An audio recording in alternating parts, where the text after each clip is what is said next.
చేసి ఉన్నాడు. అందులో మొదటి త్యాగం మనం చూస్తే తన తండ్రిని, తన తల్లిని, తన స్వదేశమును, తన స్వజనులను విడిచి దేవుడు రమ్మన్న ప్రాంతానికి వెళ్ళాడు. మొదటి త్యాగం ఇది. చూడండి, కుటుంబ బాంధవ్యాలు చాలా గొప్పవి. ఏ కుటుంబం యొక్క రక్త సంబంధికులైన కుటుంబ బాంధవ్యం గొప్పది. తల్లిని తండ్రిని విడిచి రావడం అంత ఈజీ అయిన పని కాదు. లేక అన్నదమ్ములను విడిచి రావడం, లేక సొంత ఊరిని విడిచి రావడం, సొంత ప్రాంతాన్ని విడిచి రావడం అంత ఈజీ అయిన పని కాదు. సామాజికంగా దూరం అవడం, అలాగే రక్త సంబంధంగా దూరం అవడం, త్యాగం చేశాడు. కనుక మనం కూడా త్యాగం చేయాలి. త్యాగం చేయకుండా ఆశీర్వాదం రాదు. మనం అన్నిటినీ విడిచిపెట్టాలి, దేవుని కోసం చేయాలి. అబ్రహాము ఆయన తన కుమారుడు పెళ్లి విషయంలో దేవునికి త్యాగం చేశాడు. అబ్రహాముని దేవుడు అడిగాడు, నీకు ఒక్కడే ఉన్న కొడుకుని నాకు ఇవ్వవా అని అడిగితే అతడు వెనువెంటనే తన కుమారుడిని తీసుకుని మోరియా పర్వతం మీదకు వెళ్ళాడు. హల్లెలూయా. దేవుడు అన్నాడు, నువ్వు నీ తండ్రి ఇంటిని విడిచిపెడితే నీవు అనేకులకు తండ్రి అవుతావు అన్నాడు. బిడ్డలారా, నువ్వు మీ నాన్న దగ్గరే కూర్చుని ఉంటే మీ నాన్నకు ఒక్కడికే కొడుకు అవుతావు. మీ నాన్నని మీ అమ్మని విడిచి బయటకు వస్తే నువ్వే అనేకులకు చెప్పాలి, మాట్లాడిన గలగలమని మాట్లాడాలి. అనేకులకు తండ్రి అవుతావు. నువ్వు ఒక దేశాన్ని విడిచి వస్తే ప్రపంచ దేశాలన్నిటికీ నేను ఆశీర్వాదంగా మారుస్తానన్నాడు. నువ్వు దేవుని విషయంలో ఏదైతే చేస్తావో అది నీకు ఆశీర్వాదకరంగా ఉండబోతా ఉంది బిడ్డలారా. హల్లెలూయా. కనుక మనం త్యాగం చేయాలి, విడిచిపెట్టాలి, కష్టపడాలి, దేవుని కోసం మనం నడవాలి. నీ నిద్రను చంపు, నీ బలహీనతను చంపు, నీలో ఉన్న ఇచ్ఛను చంపండి. నీకు బిడ్డలారా ఏదైతే చూడండి, కొంచెం అలసటగా చక్కగా నేను సేద తీర్చాలి, కొంచెం పడుకోవాలి అని అనుకోమాకండి. అలా అనుకోవద్దు. ఏ మాత్రం బాగోపోయినా సరే నీ కట్టెలో ప్రాణం ఉన్నంతసేపు మందిరంలో, దేవుని సన్నిధిలో, నువ్వు దేవుని మందిరంలో దేవుని పాదాల దగ్గర కనబడాలి బిడ్డలారా, కనబడాలి. హల్లెలూయా. కనుక అందరూ భారం కలిగి ప్రార్థన చేయాలి. ప్రార్థన చేస్తేనే, త్యాగం చేస్తేనే దీవించబడతాం. అబ్రహాము అన్ని విషయములలో దీవించబడ్డాడు. ఊరికినే దీవించబడ్డా? దీవించబడలేదు. తన జీవితంలో దేవునికి ఎన్నో త్యాగాలు చేశారు. త్యాగాలు చేయవలసిన వారమైన మంచిది. ఇది ముఖ్యమైనటువంటి ప్రకటనలు. కనుక మరి మంగళవారం ప్రశాంతి గారింట్లో ప్రార్థన ఉంటుంది. ఉదయకాల ప్రార్థన మీకు నేను ప్రియులారా తెలియజేశాను. అలాగే శనివారం, అలాగే శుక్రవారం స్త్రీల కూడిక బ్రహ్మాండంగా జరుగుతూ ఉంది. స్త్రీల కూడిక చాలా చక్కగా అందరూ వస్తున్నారు. ఇంటి దగ్గర ఉన్న వాళ్ళు ఇంకా ఎవరైనా సరే రావాలని ప్రభు పేట మనం చేస్తున్నాం. అంత మాత్రమే కాదు, శనివారం ఆల్ నైట్ ప్రేయర్, ఆదివారం ప్రభు బలారాధన ఉంటుంది. బిడ్డలారు ఈ వారం అంతా కూడా మరి ప్రార్థనలు ఉన్నాయి. మీరు ప్రతి ఒక్కరూ శ్రద్ధ కలిగి ప్రార్థనలు చేయాలి, రావాలని మనం చేస్తూ ఉన్నాం. ఇంకా చాలామంది రాలేకపోతూ ఉన్నారు. ఎందు నిమిత్తం రావట్లేదు అజగనుకొని అందరూ బాధ్యత ఇది నా ఒక్కడిదేం కాదు, నా ఒక్కడి సంఘం కాదు, ఇది నాది కాదు, ఇది దేవునిది. నేను కూడా సంఘ సభ్యుడినే, నేను కూడా సంఘస్థుడినే. మీరు కూడా దేవుని పాస్టర్మ గారే దేవుని పరిచర్య చేస్తున్నారు. దేవుని పరిచర్య బిడ్డలారా, నాకు ఒక తలాంతు ఇచ్చాడు, మీకు ఒక తలాంతు. నేను వాక్యం చెప్పే తలాంతు ఇచ్చాడు. మీకు పాటలు పాడే వరం, మనుషులను బలపరిచే వరం, మనుషులకు ప్రియులారా పిలిచే వరం. అయ్యా ఎందుకు రావట్లేదు? మనం పిలిచి ఆహ్వానించాలి బిడ్డలారా. కనుక మీ అందరూ మరి ఇక్కడ కూర్చున్న వాళ్ళందరూ మీ భర్తలను రక్షించాలి, మీ యొక్క భార్యలను రక్షించాలి, పిల్లలను రక్షించాలి. బిడ్డలారా గుర్తుపెట్టుకోవాలి, పిల్లల్ని రక్షించుకుని కుటుంబం ఇక్కడ తీసుకురండి. బిడ్డలారా దేవుని మందిరంలో మన పిల్లలు అందరూ దేవుని మందిరంలో ఉండాలి, తీసుకురావాలి. నువ్వు ఏదన్నా చెయ్యి, మందిరానికి తీసుకురా. మందిరానికి తీసుకొచ్చి ఇక్కడ కూర్చోబెట్టాలి. మందిరంలో కూర్చున్నవాడే స్థిరమైన ఆశీర్వాదం పొందగలుగుతాడు బిడ్డలారా, గుర్తుపెట్టుకోవాలి. హల్లెలూయా. మంచిది. దేవుని వాక్యంలోనికి వెళదాం. చిన్న ప్రార్థన చేసుకుని. పరిశుద్ధ ప్రేమ కలిగిన యేసయ్య మీకు వందనాలు. ఈరోజు మాకు అందించిన ఇదిగో ప్రకటనలను బట్టి, ఆరాధన బట్టి వందనాలు. దేవానికి వేల కొద్ది స్తుతులు స్తుతులు స్తుతులు స్తోత్రాలు. సమస్త మహిమ ఘనత మీకు ఆరోపిస్తూ ఉన్నాను ప్రభువా. దేవా సంఘాన్ని అయా, సంఘంలో ఇక్కడ ఉన్న ప్రతి వ్యక్తి కష్టపడి పనిచేసేవారుగా అయా, ప్రతి ఒక్కరూ ఎదిగిన మొక్కల వలె ఇతరులకు కాయలు కాసిచ్చేవారిగా దేవా, మంచి వ్యవసాయం చేసేవారిగా దేవా, కుటుంబాల కోసం పరిగెత్తుకుంటూ ప్రార్థించేవారిగా అయా, మంచి సైనికుల వలె పోరాడేవారిగా చేయనైనా. ఇది నా ఒక్కడి వల్ల కాదు, అందరం కలిసి చేయాలని ఆ ఏకాత్మ దయచేయని, ఏక మనసు దయచేయమని మీ చేతులకు అప్పగిస్తూ యేసుక్రీస్తు నామమున అడిగి వేడుకుంటున్నాను తండ్రి. గట్టిగా 2 చేతులు ఎత్తి స్తోత్రం చెబుదాం బిడ్డలారా. చెబుతా ఉండండి అట్లాగే.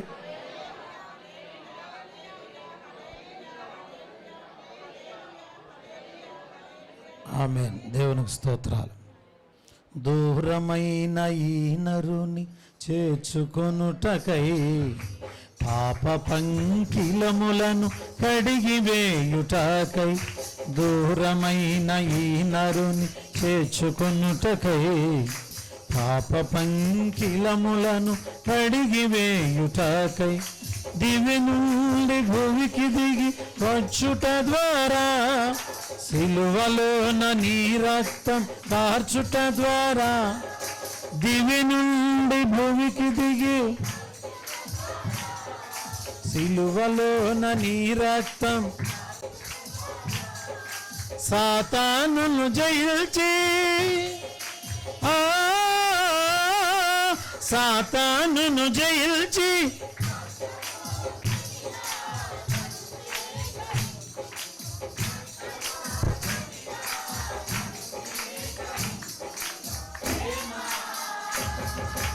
ప్రేమా నా యేసు ప్రేమా, ప్రేమా ప్రేమా ప్రేమా నా యేసు ప్రేమా. హల్లెలూయా.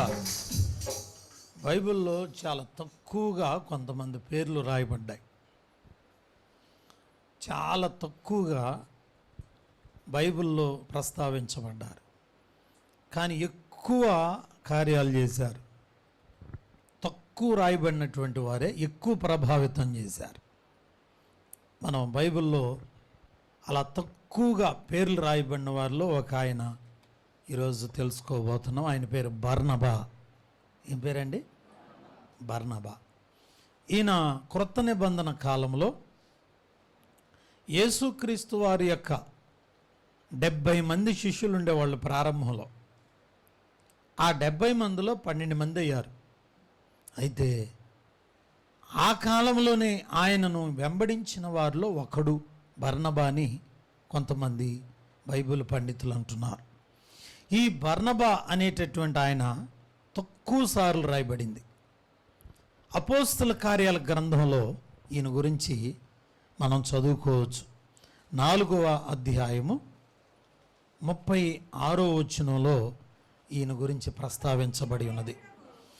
ఏమని రాయబడిందంటే, ఇతడు కుప్రాలో పుట్టిన లేవీయుడగు యోసేపు అని ఒకడుండెను. అతనికి అపోస్తులు హెచ్చరిక పుత్రుడు అని అర్థమిచ్చు బర్నబా అను పేరు పెట్టియుండిరి. భూమి గలవాడై దానిని అమ్మి దాని వెల తెచ్చి అపోస్తుల పాదముల యొద్ద పెట్టాను. దేవునికి స్తోత్రం. మనం ఈరోజు నేర్చుకోబోతున్న విషయం, ఒక వ్యక్తి బర్నబా. ఈ బర్నబా అనేటటువంటి ఆయన కుప్రా అనే ప్రాంతానికి చెందినవాడు. ఈ కుప్రా ప్రాంతానికి చెందిన ఈ బర్నబా, ఇతని యొక్క అపోస్తులు యాక్చువల్గా ఈయనకి ఒరిజినల్ పేరు ఉంది. ఈయన అసలైన పేరు ఏంటంటే యోసేపు. అసలైన పేరు యోసేపు. కానీ ఈయనకి అపోస్తులు దేవుని పిల్లలు పెట్టిన పేరేంటంటే ముద్దు పేరు పెట్టారు. ఏమని? హెచ్చరిక పుత్రుడు అనగా బర్నబా. బర్నబా అంటే ఇప్పుడు అర్థం చెప్పండి. హెచ్చరిక పుత్రుడు, ఆదరణ పుత్రుడు. ప్రియులారా, అలాగే ఇతడు ప్రేమ కలిగినటువంటి వాడు. ఈయన లక్షణాలను కొన్ని విషయాలు మనం తెలుసుకోవాలి. బర్నబా చాలా గొప్ప కార్యం చేశాడు. మీకు ముందు చెప్తాను. ఈ బర్నబా అనేటటువంటి వ్యక్తి దేవుని సేవించుటలో నమ్మకస్తుడు. అలాగే దేవుని యొక్క వాక్యమును చాలా జాగ్రత్తగా విని ఇతడు దేవునికి ఒక మంచి ఫైర్ బ్రాండ్గా, ఒక మంటలాగా బ్రతికాడు దేవుని కోసం. ఈయనకున్నటువంటి గొప్ప లక్షణము, మొట్టమొదటి లక్షణం ఏంటంటే ఇతడు బర్నబా అనేటటువంటి పేరుకు అర్థం వచ్చినట్టుగానే హెచ్చరించేవాడిగా ఉన్నాడు. బిడ్డలారా, హెచ్చరించేవాడిగా ఉన్నాడు. ఇతడు ఎక్కడికి వెళ్తే అక్కడ అందరికీ హెచ్చరికలు జారీ చేసేవాడు. ఇతడు ఆదరించే మనసు కలిగిన వాడు. బిడ్డలారా, చాలా ఆదరణ కలిగినటువంటి హృదయం కలిగినటువంటి వాడు. చూడండి, కొంతమందికి దేవుడిచ్చిన గొప్ప వరం ఏంటంటే ఇతరులను ఆదరిస్తూ ఉంటారు, ఇతరులను హెచ్చరిస్తూ ఉంటారు.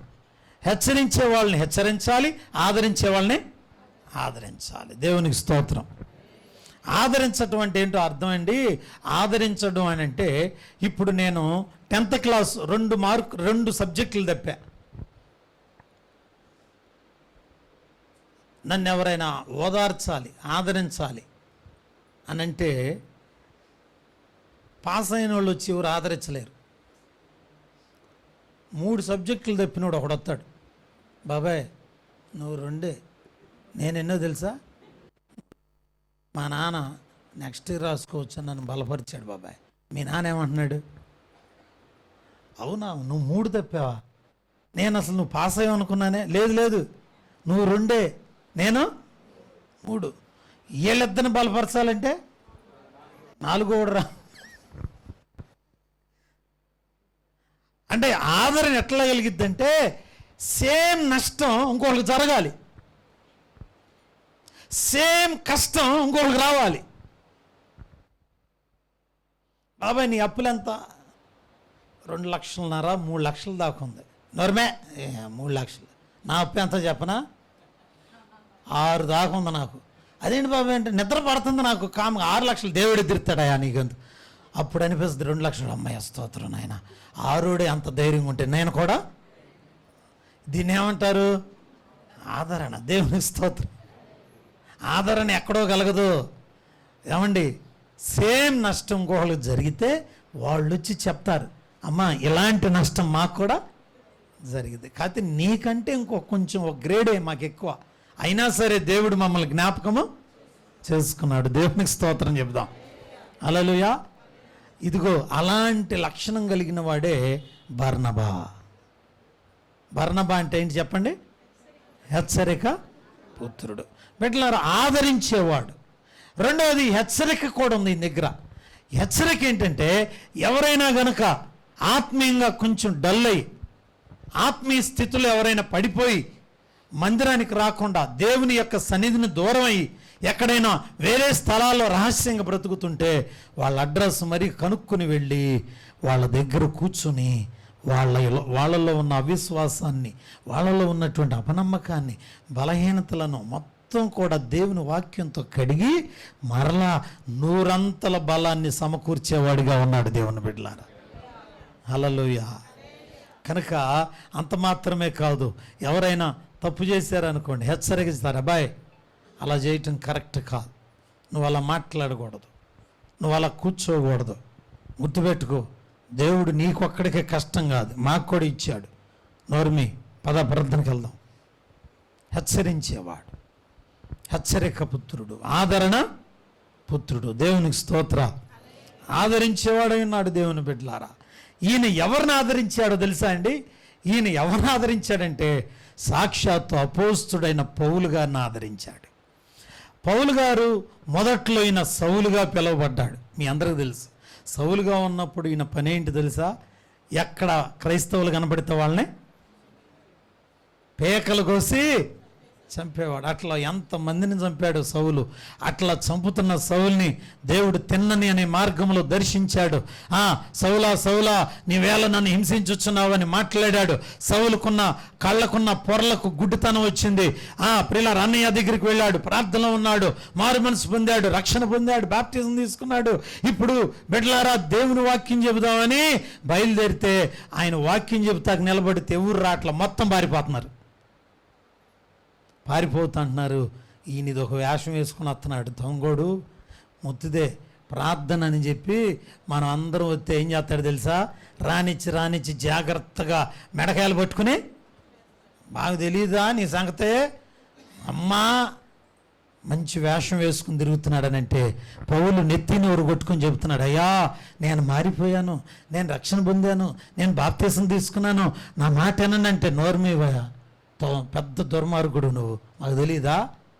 యాషాలని మాకు తెలుసు అని ఒకళ్ళొకళ్ళు చెప్పుకుని పౌలు గారు ఎక్కడికి వెళితే అక్కడ ఆయన్ని ఎట్లా చూస్తున్నారంటే శత్రువునుగా చూస్తున్నారు, దుర్మార్గుడుగా చూస్తున్నారు. పౌలు గారు గట విసుగుదల చెంది 12 సంవత్సరాలు బెడ్లారా దాక్కున్నాడంటండి, వెళ్ళిపోయాడంటండి. చికాకు వచ్చింది ఆయనకి. ప్రభువా నువ్వేమో చేయమంటున్నావు, ప్రార్థన చేయమంటున్నావు, వాక్యం చెప్పమంటున్నావు, వెళ్ళమన్నావు, కానీ నన్ను ఎవ్వరూ కూడా దగ్గరికి తీసుకోవట్లేదయ్యా.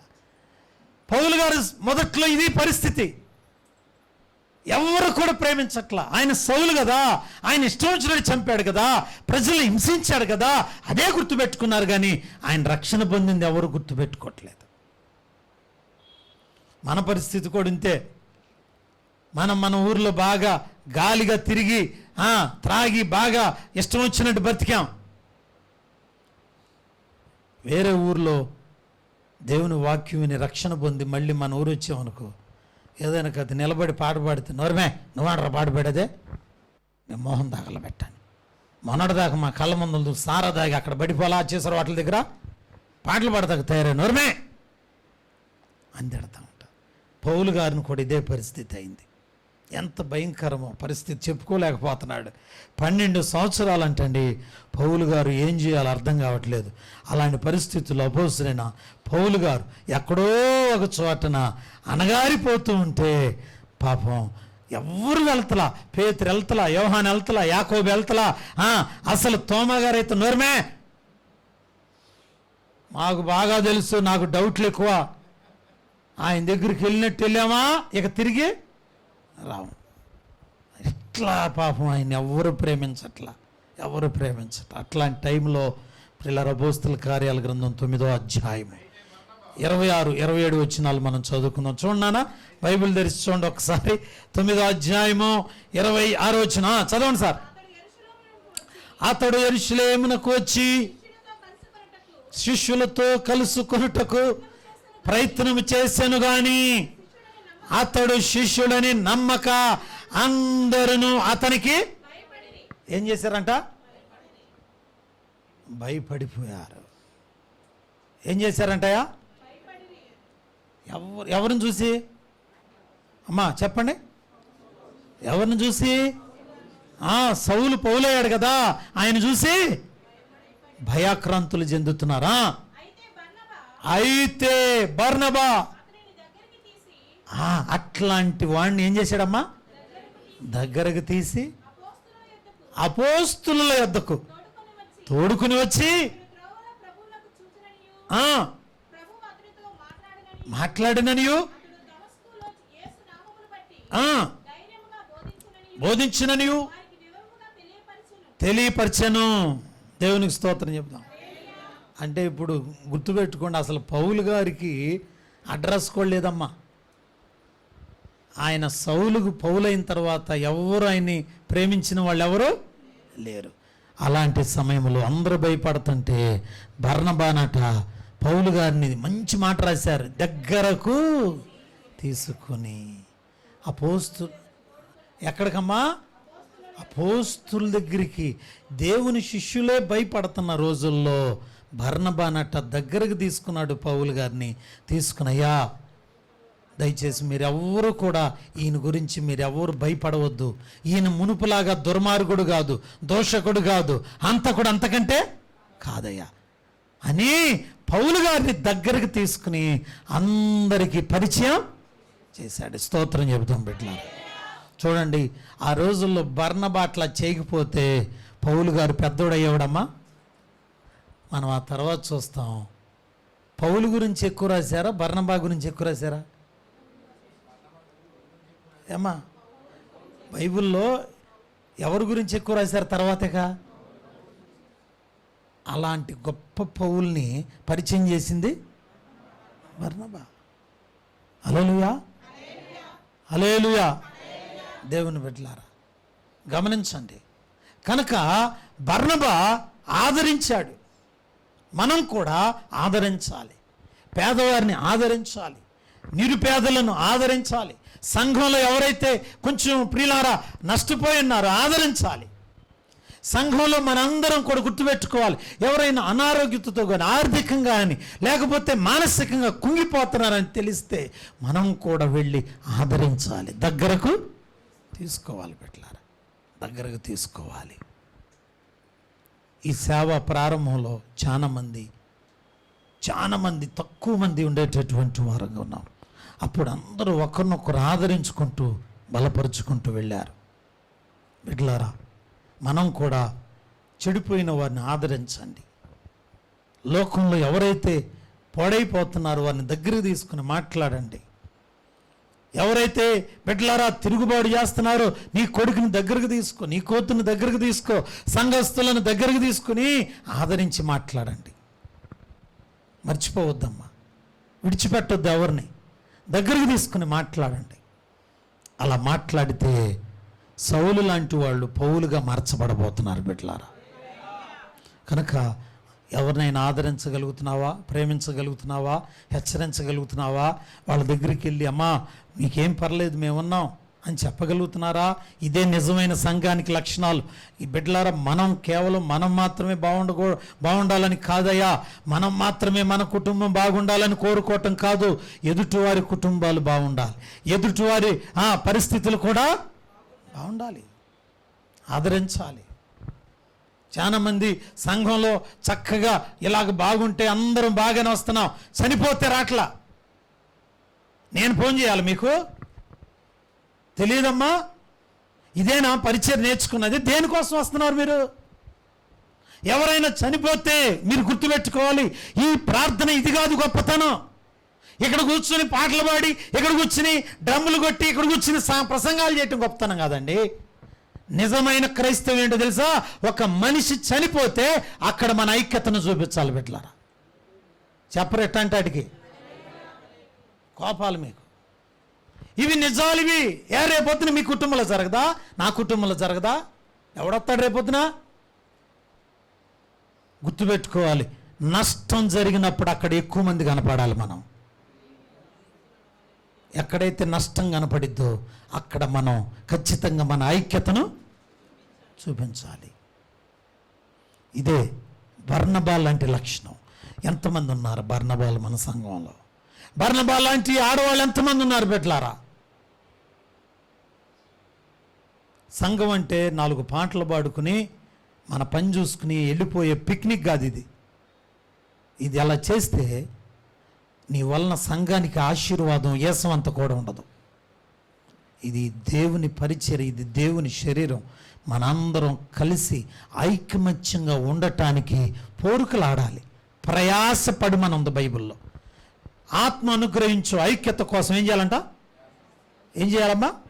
ప్రయాసపడాలి, కష్టపడాలి. మనం నాకెందుకు, నేనెందుకు, నేను వెళ్ళకపోతే ఏమైంది, మనకెందుకు అబ్బా అలా అనుకున్న వ్యక్తులు సంఘానికి ప్రయోజనం లేదు, నీ వల్ల నష్టమే. అలా ఉండకూడదు బిడ్డలారా. సంఘం అనగా ఒక కుటుంబం. గుర్తించండి, ఎవరైతే బాగోలేదు, ఎవరైతే బలహీనం ఉన్నారో ఆదరించాలి. బర్నబా పౌలు లాంటి దగ్గరికి తీసుకుని పరిచయము చేసి, అయ్యా తప్పు నాన్న, మారేడిన దుర్మార్గుడు కాదు, మారేడయ్యా అని చేతులు పట్టుకుని కాళ్ళు పట్టుకుని బర్నబానంట అందరినీ చేతులు పట్టుకుని బ్రతిమలాడి పౌలు గారిని పరిచయం, స్తోత్రం చెబుదాం బిడ్డలారా, పరిచయం చేశాడు. అంత గొప్ప వ్యక్తి బర్నబా. రెండవది మనం చూస్తున్నాం, పౌలు యొక్క జీవితంలో మనం చూసినట్లయితే ప్రియులారా, ఇతడు చాలా చక్కని మనిషి. ఇతడు ప్రియులారా మరి మనం గమనించినట్లయితే చూడండి, అక్కడే కింద వచనంలో రాశారు. రెండవది, ఇతడు బహు త్యాగమూర్తి. త్యాగమూర్తి ఏంటంటే అక్కడే మనం ఇందాక చదువుకున్నాం కదా, 4వ అధ్యాయంలోనే 4వ అధ్యాయం మనం చూస్తే అది ప్రియులారా, ఇతడు భూమి గలవాడై ఉండి దానిని అమ్మి దాని వెల తెచ్చి అపోస్తుల పాదముల యొద్ద పెట్టాడు. హల్లెలూయా. రెండోది, ఇతనిలో ఉన్న గొప్పతనం ఏంటంటే ఇతను చాలా గొప్ప ధనవంతుడు అండి. ఇతని దగ్గర భూములు ఉన్నాయి, ఆస్తులు ఉన్నాయి, అంతస్తులు ఉన్నాయి, బోళ్ళంత ధనవంతుడు. అయితే తన దగ్గరున్న భూములన్నిటినీ అమ్మి ఎవరి పాదాల దగ్గర పెట్టాడమ్మా? అపోస్తుల పాదాల దగ్గర. అపోస్తుల పాదాల దగ్గర తన ఆస్తి మొత్తం కూడా తీసుకొచ్చి వాళ్ళ పాదాల దగ్గర పెట్టి అన్నాడు, అయ్యగారు ఇది సేవ కోసం ఖర్చు పెట్టండి, పరిచర్య కోసం ఖర్చు పెట్టండి. ఇతడు ఎంత త్యాగం అండి. ఇతను తన సొంత పొలాలు, సొంత భూములు అమ్మాడు. అమ్మి ఆస్తి అంతా కూడా తన కోసం ఖర్చు పెట్టుకోలేదు. ఆ డబ్బులన్నీ తెచ్చి ఎక్కడ పెట్టాడంట? అపోస్తుల పాదాలు. దేవునికి స్తోత్రాలు చెబుదాం. బిడ్డలారా గమనించండి, ఇంతవరకు రోజుల్లో డబ్బులు పాదాల దగ్గర ఉండే, అభిషేకం నెత్తి మీద ఉండేదంటండి. ఇప్పుడు ఎలా తయారైందంటే డబ్బు నెత్తి మీద ఉంటుంది. ఎక్కడ చూసినా భయంకరంగా, విపరీతంగా మనుషులు ప్రతి స్థలంలో చూడండి కోటాను కోట్ల రూపాయలు గడాయించుచున్నారు. ఈ మాటలు చెప్పడానికి బాధగానే ఉంది. దేవుని సేవకులు ఈ రోజుల్లో చూస్తూ ఉంటే ఇచ్చిన వాళ్ళకే ఇచ్చి కోటాను కోట్లు ఇచ్చి సేవకులు వాళ్ళ యొక్క సొంత స్థలాలు, పొలాలు, కార్లు, ఒక్కొక్క కారు, బెంజ్ కారు. పాస్టర్ గారు నువ్వు బెంజ్ కారు వాడుతుంటే నాకైతే ఎంత కోపం వస్తుందనండి. బెంజ్ కారు ఎందుకు నీకు? బెంజ్ కారు సాదాసీదా కారు చాలదా మనకే?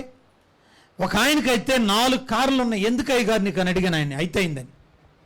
ఎందుకు అయ్యగారు నీకు అన్నాను. ఒకటేమో సందులు గొంతులోకి వెళ్తాకి చిన్న కారు అంటండి. ఇంకొక కారు దేనికోసం అంటే ఎవరైనా చనిపోతే తెత్తాని కారు అంటున్నాడు. ఇంకొక బెంచ్ కారు దేనికంటే దాదాపు అది 2 కోట్ల రూపాయల కారు. దేనికంటే పెళ్ళిళ్ళకి, పుట్టినరోజులకి మాత్రమే తెస్తాడంటండి. నేను అడుగుతున్నా, అసలు ఆయన చూసి ఏంటి అసలు ఈయన చేసే సేవ ఏంటిది? దేనికోసం? బిడ్డలారా చూడండి ఎంత భయంకరంగా పరిస్థితి. ఇదివరకు రోజుల్లో ధనం పాదాల దగ్గర పెట్టారు. ధనం కోసం చూడండి మందిరాల్లో ఇవాళ పరిస్థితి మనం చూస్తూ ఉన్నాం. సోకాళ్ళు పెద్ద సేవకుల పరిస్థితి దేవునికి అప్పగించుకుంటున్నాం. మన వాళ్ళ గురించి చెప్పే అంత శక్తి సామర్థ్యం లేదు. కానీ మనం గుర్తించవలసింది ఏంటంటే తెలుసా అండి, మనం పరిచర్యను మనం జ్ఞాపకం చేసుకోవాలి. అరే మన సంఘంలో ఏం కొరతలు ఉన్నాయి, మన సంఘంలో ఏమని అందరూ ప్రార్థన చేస్తున్నారు, దేని విషయం ప్రార్థన చేస్తున్నారు. ఈ బర్నబా తనకొచ్చిన కష్టార్జితం ఇవ్వడం కాదండి, కష్టార్జితంలో దేవుని భాగం ఇవ్వటం కాదు. ఈయన ఏం చేశాడంటే తన భూములన్నీ అమ్మి, ఆ రోజుల అపోస్తలుల కాలంలో ఆ మొదటి దినాల్లో సేవా పరిచర్య కోసం డబ్బులు అవసరమైతే భూములు, పొలాలు అన్ని నమ్మి ఎక్కడ పెట్టాడంట? పెద్ద పెట్టాడు. మనం దేవుని యొక్క పని సంపూర్ణంగా జరగాలంటే ఇందాక మనం చెప్పాం, ఖచ్చితంగా మనం త్యాగం చేయాలి. పెట్టాలి, త్యాగాలు చేయాలి దేవుని కోసం. ఏదైనా నువ్వు ఒక ఇళ్ల స్థలం అమ్మావనుకోండి, దేవుని భాగం ఖచ్చితంగా తీయండి పెట్టారా. నీ ఇళ్ల స్థలంలో వచ్చిన డబ్బులు దీవించబడతాయి. దేవుడు నీకు పొలం ఇచ్చాడు, అమ్మావా? ఆ పొలంలో దేవుని భాగం తీసాయా. నేను పొలం ఇంతకు అమ్మాను ఒక 50 లక్షలకి, 5 లక్షలు దేవుని భాగం తెస్తున్నా. నీకు కలిగిన 45 లక్షల్ని తరతరాలు ఉండేటట్టు దేవుడు దీవిస్తాడు. దేవుని బిడ్డలారా, దేవుని బిడ్డలారా, ఇది దేవుని యొక్క కట్టడి. ఇది చెయ్యాలి, మనం చెయ్యాలి. ఆయన అట్లా కాదు, భూమిని అమ్మాడు, దాదాపు 50 లక్షలు వచ్చినాయి. 50 లక్షలు తీసుకెళ్ళి దేవుని పాదాల దగ్గర పెట్టాడు. ఖర్చు పెట్టండి అయ్యా, అందుకని దేవుడు ఆయన పేరు జీవగ్రంథంలో రాశాడు. పెట్టలారా, జీవగ్రంథంలో రాశాడు. త్యాగం చేసిన వాడు, దేవుని కోసం ఖర్చు పెట్టిన వాడు, దేవుని కోసం పీలారేతాడు. అమృతమూర్తి అండి, ఎంత త్యాగమూర్తితో చూడండి. కనుక తన కోసం, తన ఆడంబరాల కోసం, తన పిల్లల కోసం, లేకపోతే తన యొక్క స్థాయి కోసం ఏది ఖర్చు పెట్టుకోలా, దేవుని పని కోసమే ఖర్చు పెట్టాడు. పెట్టలారా, హల్లెలూయా. ఖర్చు పెట్టాడు, ప్రభు పాదాల దగ్గర పెట్టాడు. దేవుని పాదాల దగ్గర నువ్వేం పెడుతున్నావు? ఆయన పాదాల దగ్గర ఏం పెడుతున్నారమ్మా? దేవుని పాదాల దగ్గర మందంటూ ఏముంది? ఏం పెట్టగలుగుతున్నావు? బిడ్డలారా, మనం దేవుని పాదాల దగ్గర ఏదైతే పెడతామో అది నూరంతలుగా దీవించబడిపోతుంది. బిడ్డలారా, 5 రొట్టెల నుండి చిన్ని చేపల పిల్లవాడిచ్చాడు. దేవుని చెంతకొచ్చినాయి. అవి 5,000 మందికి సరిపోయినాయి. మరలా ఎన్ని గంపలు? 12 గంపలు మిగిలాయి. అవి తీసుకెళ్ళి ఆ పిల్లోడికి వాళ్ళ ఇంట్లో ఇచ్చిరమ్మన్నాడు దేవుడు. అడిగారు, ఇదేంటయ్యా మా అబ్బాయికి ఇచ్చింది 5 రొట్టెలు చిన్న చేపలే కదా, ఈ గంపలేంటి 12 గంపలు రొట్టెలు ఎందుకయ్యా? ఏమన్నా లాటరీ దొరికిందా అంటే లాటరీ కదమ్మా. 5,000 మందిలో ప్రభు అడిగితే ఎవడివ్వకపోతే మీ పిల్లోడొక్కడేనమ్మా నా దగ్గర ఉన్న అంకులు అని మరి పిలిచి మరి యేసు ప్రభు అంకులకి ఇచ్చాడు. ఆ అంకులు ఏం చేశాడమ్మా? అప్పుడు అక్కడ ఉన్న వాళ్ళందరూ అనుకురా, యారా సుబ్బారావు నేను అమ్మని చెప్పాక నీకు, యారా అమ్మాయి నీ దగ్గర ఇందాక ఉన్నాయి ఎమ్మని చెప్పాను. పాసిమోహం దాన్ని ఎవరు పోడలేదు. ఎప్పుడు ఈ మాటలు ఎప్పుడు వస్తున్నాయి? పొందిన తర్వాత. మరి అప్పుడు ఇస్తే కుదిరిద్దా? కుదరదు. దేవుని పాదాల దగ్గరికి ఏదైతే వస్తుందో ఆయన ఖచ్చితంగా నూరంతలుగా దీవిస్తాడు. ఆయన బిడ్డలారా, నీ దేవుని సన్నిధిలో ఎవరైతే దేవుని పని చేస్తారో నూరంతలు దీవించబడతారు. ఆమేన్. కనుక ఇతడు త్యాగము కలిగిన వాడు. ఎవరమ్మా? త్యాగము కలిగిన వాడు. తర్వాత మూడోది మనం చూస్తే అపోస్తల కార్యాల గ్రంథం 11వ అధ్యాయం 23, 24 చూడండమ్మా. అక్కడ మనం చూద్దాం. అపోస్తల కార్యాలు 11వ అధ్యాయము 23, 24 వచనాలు చదువుదాం. అతడు వచ్చి దేవుని కృపను చూచి సంతోషించి ప్రభుని స్థిర హృదయంతో హత్తుకొనవలనని అందరినీ స్తోత్రాలు చెప్పాలి. వర్ణబా అన్నాడు, అబ్బాయి మీరందరూ ప్రార్థనకు వచ్చి ఏదో కలుబులు కబుర్లు చెప్పటం కాదు. మీరందరి యొక్క జీవితం ఎలా ఉండాలంటే దేవుని హృదయం, స్థిర హృదయంతో ప్రభుని హత్తుకోవాలి. స్థిర హృదయంతో ప్రభుని హత్తుకోవాలి. ఏ హృదయం అంటమ్మా? స్థిర హృదయంతో. కొంతమందికి కాసేపు ఇక్కడ మందిరంలో మంచి స్టాండర్డ్గా ఇక నేను దేవుని ప్రవక్తని మిరియంలాగా అయిపోతాక ఏం లేదు, నేను కూడా ఏలియానే ఇక నుంచి ఇక్కడే. ఇది దాటి అట్ట రోడ్డు మీదకి వెళ్ళగానే ఎవడో పాపం బుర్రుమని వచ్చి సైకిల్ గుద్దుతాడు. ఎరా సచ్చినోడా, దుర్మార్గుడా, దోషకుడా, హంతకుడా, నీలాంటి పాపం ఇంకొక లీడర్ ఫోరస్ అవుతానా? మరి ఏలియా ప్రవక్త ఈయన మాట్లాడింది. ఇంటికి వెళ్ళగానే ఏదో చిన్న మిస్టేక్ జరిగి తగాద అవుతుంది. తగాదాలో సంస్కృతంలో పద్యాలు మొత్తం సాహిత్యంలో ఉన్న బూతులన్నీ కూడా తిరగేసి మరగేసి ఈయనమ్మా ప్రవక్తలు మాట్లాడే కాదు. ఏ హృదయం కావాలంట? స్థిర హృదయంతో ప్రభుని. హల్లెలూయా. చాలా మంది యేసు ప్రభు బొమ్మను వాటేసుకుని నిద్రపోతారు. ప్రభు స్తోత్రం. ఆయన బైబిల్ వాటేసుకున్న తర్వాతగా నాకు తలనొప్పి తగ్గింది. రోజు ఒక ఆయన బైబిల్ని వాటేసుకుని నిద్రపోతా అలవాటు. రోజు ఆయనకి ఏదో బలహీనత, చీకటి గలిబిలి చేస్తా ఉందని బైబిల్ పట్టుకున్న కానించి పోయిందని ఆయన ఒక సంతోషంతో భయపడుతున్నాడు. ఓ రోజు కరెంటు పోయింది, గట్టిగా వాటేసుకున్నాడు. బైబిల్ వాటేసుకుని హాయిగా నిద్రపోయి తెల్లారులే చూస్తే అది డిక్షనరీ బిడ్డలారా, టెక్స్ట్ పుస్తకం అంటే వాళ్ళ పిల్లవాడి పుస్తకం ఇంక దొరికింది. ఇటు చూశాడు, చూస్తే బైబిల్ కాదుగా, భలే జరిగింది అనుకున్నాడు. అంటే మనం వాటేసుకోవాల్సిన పుస్తకాలు కాదు, దేవుని హత్తుకోవడం. స్థిర హృదయంతో హత్తుకోవటం అంటే ఏంటి? ప్రభు చెప్పిన మాట ప్రకారం చేయడం. హల్లెలూయా. ప్రభు మాట ప్రకారం చేయడమే. కనుక ఇతడు హెచ్చరించాడా, అతడు పరిశుద్ధాత్మతోనూ విశ్వాసముతోనూ నిండుకొనిన సత్పురుషుడు. అబ్బా, దేవునికి స్తోత్రాలు. ప్రియులారా, 4వది నేను చెబుతున్నా, ఇతడు ఎవరంటే పరిశుద్ధాత్మతోనూ విశ్వాసముతోనూ నిండుకొని ఉన్న సత్పురుషుడు. బా, ఎంత మంచి మాట అమ్మా. దేంతో నిండుకున్నాడంటమ్మా చెప్పండి. ఏం దేంతో నిండబడ్డాడు? పరిశుద్ధాత్మతోనూ విశ్వాసముతోనూ నిండుకుని ఉన్న సత్పురుషుడు. సత్పురుషుడు అంటే ఆలోచనలలో కూడా తప్పు చేయనివాడు అని అర్థం. రాసుకోండి మాట. సత్పురుషుడు అనగా తలంపుల ద్వారా, మనసు ద్వారా పాపము చేయనివాడు అని అర్థం. మనం కేవలము మంచం మీద కంటే పాపం మనసులో ఎక్కువ పాపం చేస్తామంటండి. ఒక మహానుభావుడు ఎట్టున్నాడు, మనుషులు మంచం మీద కంటే కూడా మనసులోనే ఎక్కువ పాపం చేస్తూ ఉన్నారు. మనసులో కూడా ఏ పాపము లేనివాడు, ఏ కల్ముషం లేనివాడు, ఏ అపవిత్రత లేనటువంటి వాడు సత్పురుషుడు. ఇతడు ఆత్మతో, పరిశుద్ధాత్మతోనూ విశ్వాసముతోనూ నింపబడిన వ్యక్తి. బిడ్డలారా, ఇతడు ఎవరంటమ్మా? సత్పురుషుడు. సద్గుణ రాశి, మంచి వ్యక్తి. దేవుని బిడ్డలారా, యేసుక్రీస్తు ఆయన్ని ఒక ఆయన సత్పురుషుడు అని అంటే నన్ను అనమాకయ్యా, దేవుడు ఒక్కడే సత్పురుషుడు అన్నాడు. కానీ ఇక్కడ ఈయనకి చూడండి, బైబిల్ పరిశుద్ధాత్మ దేవుడు రాయించాడు.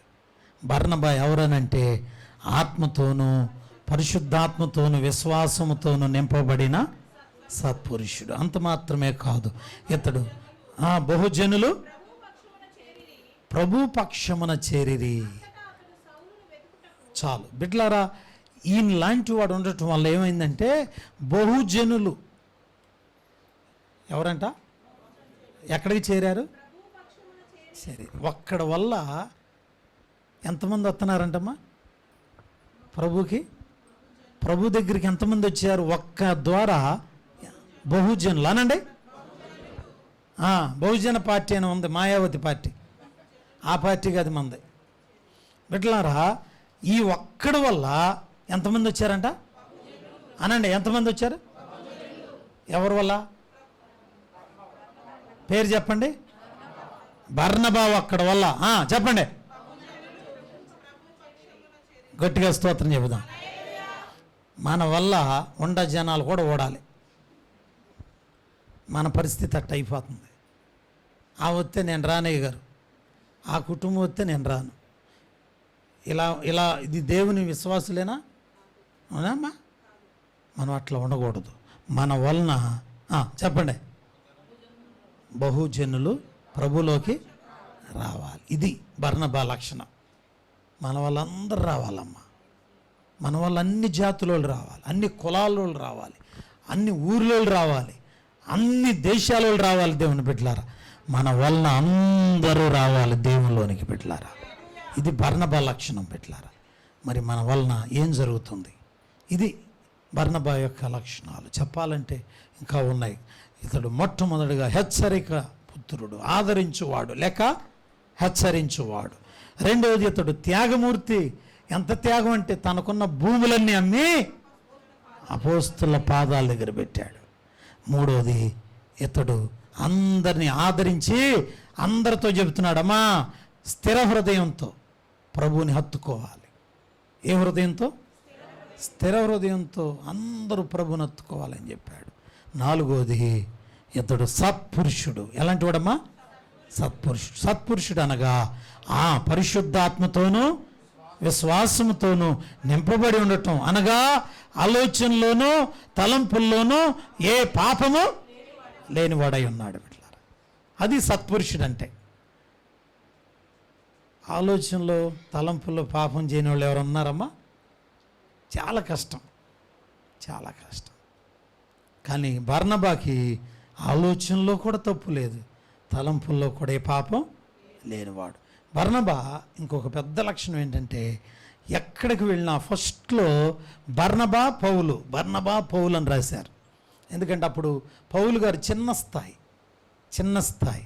పౌలు గారిని ఒక చోట వీటిలారా సువార్త సభల్లో మీటింగుల్లో అట్లా పేర్లు రాసుకుంటూ వస్తారు. పేర్లు రాసుకుంటూ వస్తే లాస్ట్ పేరు చిన్న సేవకుల్లాగా ఫీల్ అవుతున్నారు ఈ రోజుల్లో. అదేం కాదు, కాకపోతే మన ఫీలింగ్ నిజమే.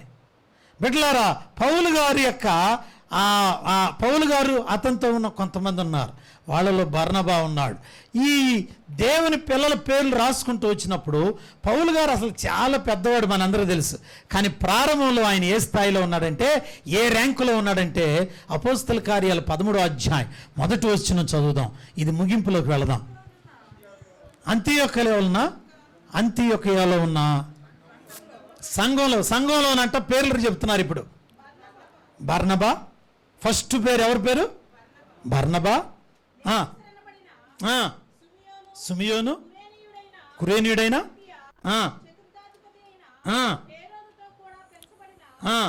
మన యేసు, సౌలు అనబడిన ప్రవక్తలను బోధకులను ఉండేది. అంటే ఇక్కడ సౌలు పేరు ఎక్కడ రాశారు?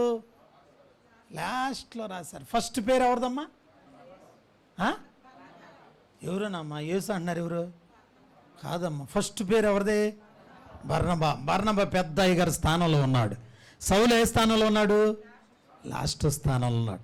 తర్వాత మనం ముందుకు వెళ్ళి చూస్తే బిడ్డలారా, పౌలు ఏ స్థాయికి వెళ్ళిపోయాడంటే, రాను రాను పౌల్ని, ఇక ఆ తర్వాత పౌలు బర్నబా అంటే పౌలు పేరు ఫస్ట్ వచ్చింది, బర్నబా పేరు చివరి వచ్చింది. బర్నబాకున్న మంచి లక్షణం ఏంటంటే, ఆయన అనుకున్నాడంట, నేను కాదు నా సహోదరుడు గొప్పోడవ్వాలి, నేను కాదు నా సహోదరుడైన సౌలు గొప్ప పరిచర్య చేయాలి, నేను కాదు ఫస్ట్ నా సహోదరుడు ఫస్ట్ స్థానంలో ఉండాలి. ఆ తర్వాత మనం చూస్తున్నాం, పౌలు గారు దాదాపు సుదీర్ఘంగా 13 పత్రికలకు పైనే రాసి ఉన్నాడు. హల్లెలూయా. పత్రికలు రాశాడు. ఎపిసోడ్స్ చూడండి, దైవజనులకు రాశాడు, చెరసాల పత్రికలు రాశాడు, సంఘాలకు హెచ్చరికలు చేశాడు. దేవుని బిడ్డలారా, పౌలు స్థాయి ఎంత స్థాయి అంటే, శిష్యులందరూ కలిసి ఒక పరిచర్య చేస్తే పౌలు గారు వాళ్ళందరిని మించిన డబల్ పరిచర్య చేశాడు. దేవుని బిడ్డలారా, పౌలు గారు లాస్ట్లో అంటాడు, నేను యేసుక్రీస్తులాగున్నాను, ఇక నాలాంటి వాడు ఎవడు లేడు. అంటే నేను క్రీస్తుని పోలి నడుచుకుంటున్నా, నన్ను పోలి మీరు నడుచుకోమన్నాడు. హల్లెలూయా. పౌలు గారు బతుకుండగానే పరలోకంలో 3వ ఆకాశానికి వెళ్ళాడు. బిడ్డలారా, పౌలు కలిగిన ప్రత్యక్షతలను చూస్తే ఇంకా ఎవ్వరికి లేదు, అంతగా హెచ్చించాడు. పౌలు గారు గొప్ప వ్యక్తి అయ్యాడు. మనందరికీ తెలుసు, యేసుక్రీస్తు లాగా ఆయన పోలి నడుచుకున్నాడు. బిడ్డలారా, పౌలు గారి పేరు మోత మోగింది. ఆ తర్వాత క్రొత్త నిబంధన అంతటికి హీరో పౌలుగా నిలబడ్డాడు. ఎవరైతే పరిచయం చేశాడో బర్నబా తన్ను తాను తగ్గించుకుని తన సహోదరుడైన పౌలు యొక్క స్థాయిని ఉన్నత స్థాయికి తీసుకెళ్ళాడు. ఇది నిజమైన నాయకుని యొక్క లక్షణం, ఇది లీడర్షిప్ లక్షణం. బిడ్డలారా, కనుక మరి మనం కూడా నిత్యము ప్రియులారా ప్రార్థన చేయాలి. అనేక మంది నాయకులు మా సంఘంలో లేవాలి ప్రభువా, సేవకులు లేవాలని ప్రార్థనలు చేయాలి. బిడ్డలారా, బర్నబా మనందరికీ ఒక మాదిరిగా ఉన్నాడు. కనుక సత్పురుషుడు, త్యాగమూర్తి, అంత మాత్రమే కాదు హెచ్చరిక పుత్రుడు, అంత మాత్రమే కాదు ప్రభుని హత్తుకుని బ్రతకమని ప్రజలందరికీ హెచ్చరిక చేసినవాడు, పరిశుద్ధాత్మతోనూ విశ్వాసముతోనూ నిండుకొనిన సత్పురుషుడు. దేవునికి స్తోత్రం. మనం కూడా పౌలులాగా బ్రతుకుదాం, ప్రార్థన చేసుకుందాం. బర్నబాలాగా బ్రతుకుదాం, ప్రార్థన చేసుకుందాం. పరిశుద్ధ స్తోత్రాలు నాయన. మనం కూడా ప్రార్థన చేసుకుందాం. అయా బర్నబాలాగా బ్రతకాలి, బర్నబాలాగా జీవించాలి అని మనం కూడా ప్రభు తట్టు తిరుగుదాం. బిడ్డలారా, ఈరోజు ప్రభు మనకు అందించిన సందేశమును బట్టి అయ్యా నేను కూడా బర్నబాలాగా బ్రతుకుతానయ్యా, బర్నబాలాగా జీవిస్తాను. సంఘానికి నా వలన ఆశీర్వాదం, ఆదరణ కలగాలి. ప్రభువా సహాయం చేయండి తండ్రి. నీకు వందనాలు అయ్యా, నీకు వందనాలు, స్తోత్రాలు ప్రభువా. ప్రార్థన చేద్దాం బిడ్డలారా. స్తోత్రములు ప్రభువా. అయ్యా నీకు వందనాలు వందనాలు వందనాలు వందనాలు ప్రభు. ప్రార్థన చేద్దాం. పరిశుద్ధుడు అయిన తండ్రి, ప్రేమ కలిగిన యేసయ్య నీకు వందనాలు. ఈరోజు మాకు అందించిన ఈ సందేశమును బట్టి వందనాలు. అయ్యా బర్నబాను గురించి ఎన్నో విషయాలు మాకు తెలియజేశారు. అయ్యా మేము కూడా ఈ సంఘానికి బర్నబాలాగా నమ్మకమైన పరిచర్య చేసేవారికి చేయండి అయ్యా.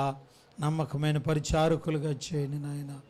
బర్నబా హెచ్చరించాడు నాయన, ప్రోత్సహించాడు, ఆదరించాడు ప్రభువా. ఓ మేము కూడా నా తండ్రి పౌలు వలె పరిచర్య చేయడానికి సహాయం చేయండి ఆయన. పౌల్ని బలపరిచాడు నాయన. ఆయన బర్నబా పౌలు గారిని పరిచయం చేశాడు. అయ్యా అంతియొకయ సంఘంలో ప్రభువా నిజమే పౌలు గారు ప్రభువా ఆయన నా తండ్రి పరిచయం చేసి అందరికీ నిజంగా నా ప్రభు ఎంత స్థితినిచ్చాడు. ప్రభువా హెచ్చరిస్తూ వచ్చాడు, ప్రోత్సాహపరుస్తూ వచ్చాడు. అయ్యా బర్నబా తనకున్న ఆస్తులను నమ్మి అపోస్తుల పాదాల ముందు పెట్టాడయ్యా. అయ్యా సేవ చేయండి, నాకు దేవుడిచ్చిన భూములన్నీ అమ్మేశాను, ఈ డబ్బులన్నీ కూడా దేవుని పని కోసం వాడదామని త్యాగం చేశాడు ఆయన. అలాంటి త్యాగం మాకు కూడా దయచేయను ఆయన. ప్రార్థన చేసుకో. పరిశుద్ధుడా ప్రేమ కలిగిన యేసయ్య, విన్న వాక్యం మా హృదయంలో భద్రపరచండి, నీరు గట్టి ఫలింపచ్చి. అయ్యా సంఘంలో బర్నబా లాంటి వారు లేవాలి ప్రభు. ప్రతి ఒక్కరూ బర్నబాలాగా పరిచర్యలో వాడబడాలి నాయన. చిన్నలు పెద్దలు అందరిని మీ చేతులుగా అప్పగిస్తున్నాను. మీరే కృప చూపించమని యేసుక్రీస్తు నామమున అడుగుచున్నాను తండ్రి. ఆమేన్ ఆమేన్. మంచిది. పాట పాడుతుండగా కానుక సమర్పణ చేద్దాం అందరూ.